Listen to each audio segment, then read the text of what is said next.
I never thought I'd find myself here, typing out my deepest regrets and seeking solace from strangers on the internet. Yet here I am, pouring my heart out in a place that's meant to help people like me, those who've been hurt by someone they trusted the most. My name is Sarah, and this is my story. Growing up in a small town in Ohio, I always dreamed of a simple, happy life. I was the daughter everyone expected me to be, hardworking, kind, and loyal. My parents instilled in me the values of honesty and commitment from a young age, and I took those lessons to heart. When I met Mark in college, it felt like destiny. He was charming, attentive, and shared my dreams of building a family. We married shortly after graduation and moved to Chicago, where Mark pursued his career in finance while I worked as a graphic designer. For the first few years, everything seemed perfect.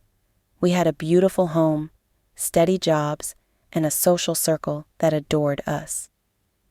I believed we were building a life filled with love and mutual respect. But as the years passed, subtle cracks began to appear. Mark's late nights at the office became more frequent, and his once present attention seemed to wane. I brushed it off, attributing it to the stresses of his demanding job. Little did I know, those late nights were the beginning of the end. One evening, about 5 years into our marriage, I noticed Mark was unusually distant. He was quieter than usual, and his once warm smiles had become rare. I tried to communicate, to understand what was going on, but he would always deflect or dismiss my concerns. It wasn't until I stumbled upon messages on his phone that the truth hit me like a ton of bricks. Mark was cheating.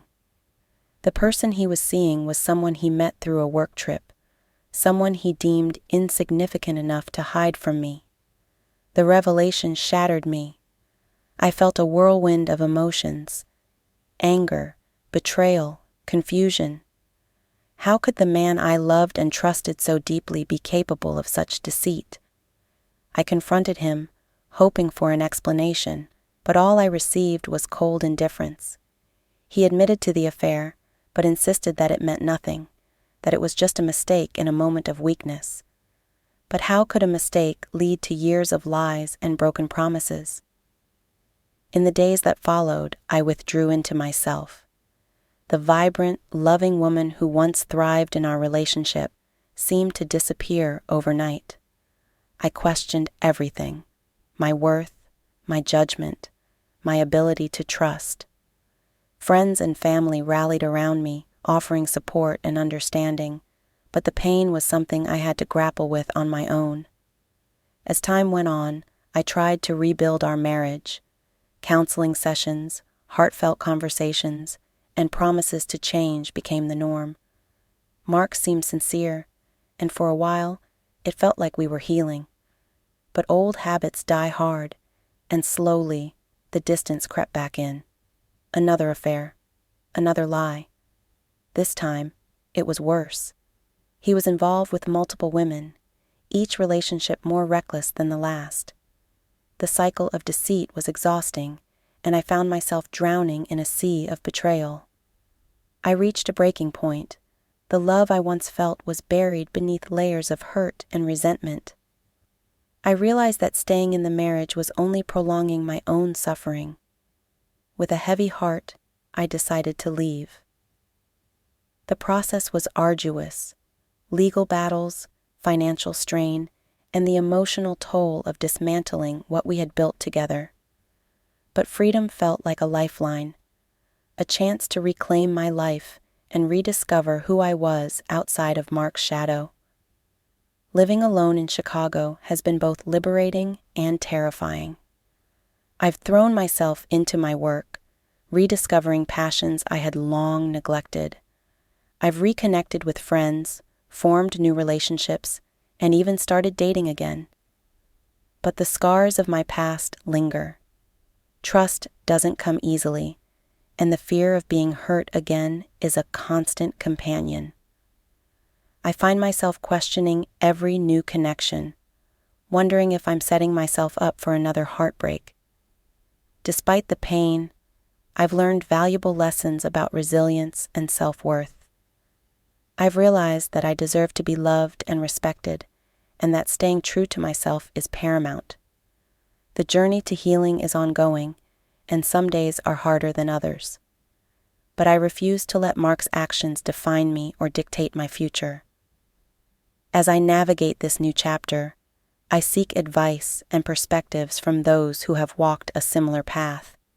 How do I fully embrace my independence without letting fear hold me back? How can I rebuild trust in myself and others after experiencing such profound betrayal? What steps can I take to ensure that my past doesn't overshadow my future, allowing me to find genuine happiness and peace? I'm sharing my story here in hopes of finding guidance and understanding. If you've been through something similar, your insights would mean the world to me. How did you overcome the darkness of infidelity and emerge stronger on the other side? What practices or mindsets helped you reclaim your life and restore your sense of self? I look forward to hearing your experiences and learning from your journeys. Hey everyone, I never thought I'd be writing something like this, but I'm at a point where I need to get this off my chest and maybe get some perspective from all of you. This past week has been a whirlwind of emotions, decisions, and consequences that I'm still trying to wrap my head around. I hope by sharing my story, I can not only unburden myself but also offer a cautionary tale to anyone who might find themselves in a similar situation. A little background about me. I'm a 35-year-old living in suburban Ohio. I work as a project manager for a mid-sized tech company, and I've been married for 5 years to an amazing woman who means the world to me. We've had our ups and downs, but overall, things have been stable. However, things took a complicated turn when I found out about my wife's past with someone from my history, a man named Mark. Mark and I go way back. We were college buddies, the kind who did everything together from late-night study sessions to weekend road trips. After college, we drifted apart but remained on friendly terms. A couple of years ago, I found out that Mark had been involved with my wife before we were married. It was a messy situation that I never fully delved into, assuming that since it was in the past, it was water under the bridge. Fast forward to last Saturday night. I was out with friends at our old favorite bar, a place filled with memories, both good and bad. My wife's ex, Mark, showed up unexpectedly with his new girlfriend. It was awkward seeing them together, especially since I wasn't prepared for any lingering tension. Mark seemed uncomfortable, trying to make small talk, but I could feel the old resentment bubbling up. My friends noticed my agitation and pulled me away before things could escalate, but the incident left a bitter taste in my mouth. Fast forward to today. It was a typical workday, nothing out of the ordinary. As I was leaving the office around 6 p.m., I decided to drive home instead of taking the train. The traffic was manageable, and I was looking forward to unwinding after a long day. Parking in the usual spot, I headed towards my car when I saw Mark parked just a few spots away. My heart rate picked up instantly. I wasn't expecting to see him here, not today.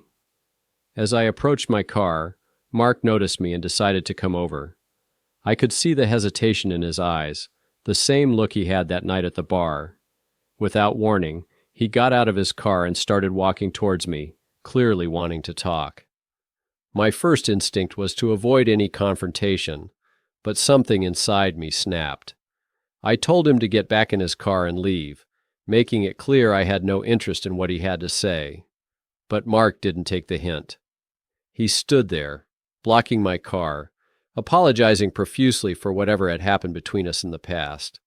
He kept repeating that it wasn't out of malicious intent, that he and my wife didn't mean to hurt me, and that he wished we could move past it and be civil. I felt my blood boiling. I wanted to ignore him, to just drive away, but he kept talking, and my patience wore thin. In that moment of frustration and anger, I lost control.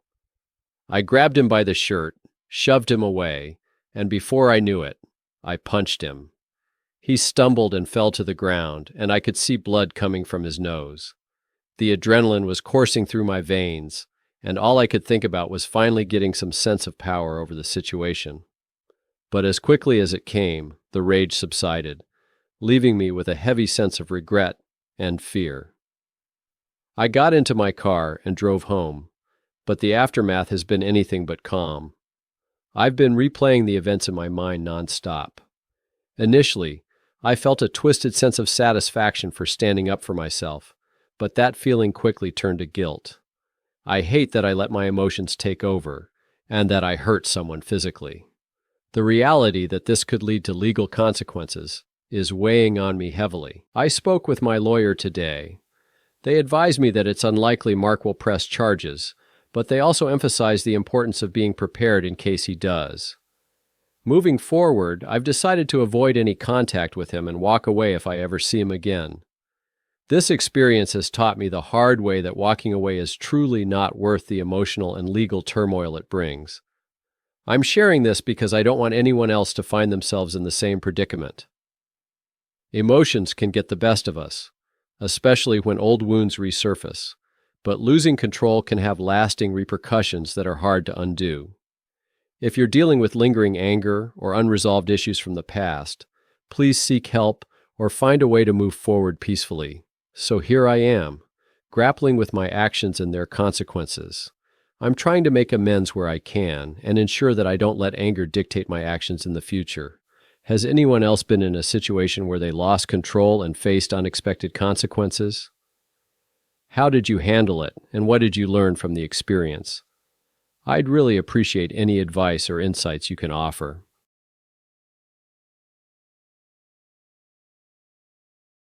Hey everyone, I never thought I'd find myself in this situation and write something like this, but after everything that's happened, I feel like I need to share my story and maybe get some support or advice from you all. I'm 29 years old, living in Chicago, and just a few weeks ago, my life turned upside down. I feel completely broken. Sarah and I met during our final year of college. There was an instant spark between us, shared interests, similar senses of humor, and a genuine, rare connection. After graduation, we decided to maintain a long-distance relationship while we both pursued our careers. It worked pretty well for a while, even though we didn't live together.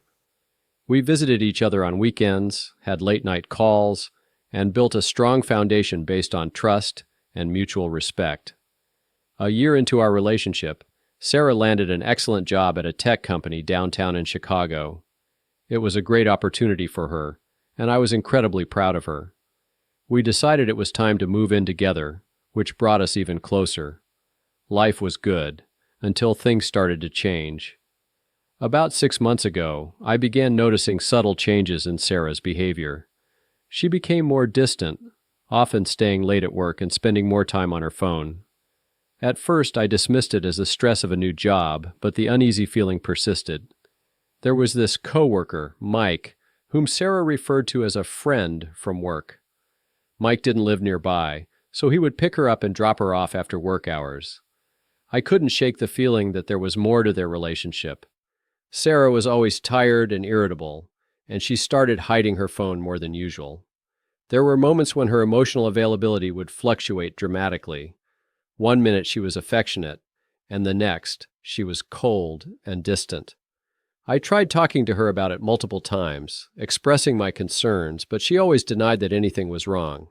She assured me that Mike was just a friend, and that I was overthinking things. As the months went by, more little things started to add up. A bottle of massage oil went missing from my bathroom, and Sarah suddenly began wearing much nicer underwear to work all the time.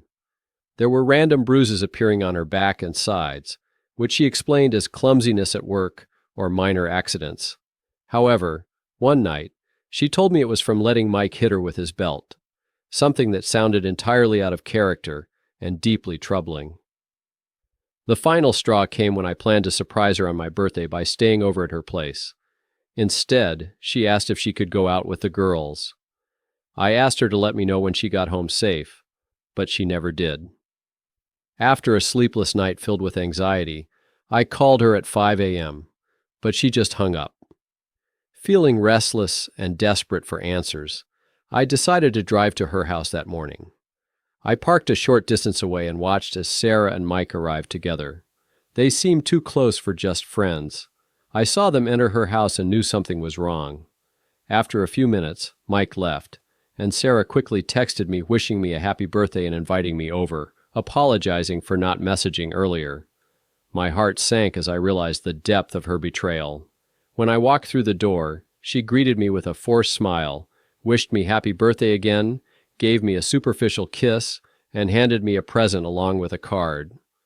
It was all a facade, a desperate attempt to keep the illusion alive. My suspicions were confirmed, and the reality hit me like a ton of bricks. I confronted Sarah immediately. She begged me to stay and talk things through, admitting that she didn't know why she did it, but that it started when I went away with my dad for 3 weeks on a holiday. She confessed that she didn't know why she kept me around, despite having been cheated on in her previous relationships. In that moment, all the trust we had built crumbled. I told her that I had always thought she was a kind and honest person, but now I saw her for who she truly was, a person incapable of handling our relationship without inflicting pain. With that, I ended things with her. I blocked her on everything, trying to distance myself from the pain. Despite knowing my worth and that walking away was the right decision, I found myself craving the intimacy and comfort I had lost. The betrayal was so complete that it left me questioning everything about trust and relationships. Looking back, everything seemed so obvious in hindsight. Sarah was always tired, irritable, and hiding her phone. Her emotional inconsistency and the small things that didn't add up were all signs of the affair. I remember the missing massage oil, her suddenly nicer underwear, and the bruises that didn't make sense. She gave just enough to make me think it was okay, telling me not to overthink things, and assuring me of her love every day. After breaking things off, Sarah tried reaching out through our mutual friends, trying to suck me back in. She even told a friend that she needed to know I was okay and that I was too good for her. It felt like a manipulative attempt to guilt me into staying, but I stood my ground, knowing that I deserved better. In an attempt to confront the situation fully, I decided to inform Mike's wife about the affair. I found her on Facebook and sent her a message, hoping to give her the chance to understand what was happening. Initially, she didn't recognize me, probably because my messages were stuck in her message requests. When she saw the messages, she was understandably upset and skeptical. I explained everything, named Sarah, and mentioned that Mike had told her they were just friends. I provided my ex's address and encouraged her to verify the situation herself if she didn't believe me. Her reaction was mixed. She seemed unsure whether to believe me, given that Mike had presented their relationship as purely platonic. Despite this, I felt a small sense of satisfaction knowing that I had taken steps to expose the truth. Despite knowing I did the right thing, the emotional toll has been immense. I've barely slept since discovering the affair, feeling sick to my stomach and unable to process the betrayal fully. The connection I felt with Sarah was deep, and it's hard to reconcile that with the person she revealed herself to be. I've never felt such a profound sense of trust and love, only to have it torn apart in such a painful way. Now, I find myself questioning everything about relationships and trust. How did I not see it coming? How can I ever trust someone again after experiencing this level of deceit? The pain is so raw, and moving forward feels like an insurmountable challenge. I'm reaching out here because I don't know how to navigate this on my own. The support from friends and family has been helpful, but the lingering doubts and the shattered trust are difficult to overcome. I'm craving the intimacy and comfort that once came so naturally in my relationship with Sarah, but I know I need to find a way to heal and move on. So my question to you all is, how can I rebuild trust in myself and others after experiencing such a deep betrayal? How can I move forward without letting this define my ability to love and trust again? Thanks for taking the time to read my story. Any advice or shared experiences would be greatly appreciated.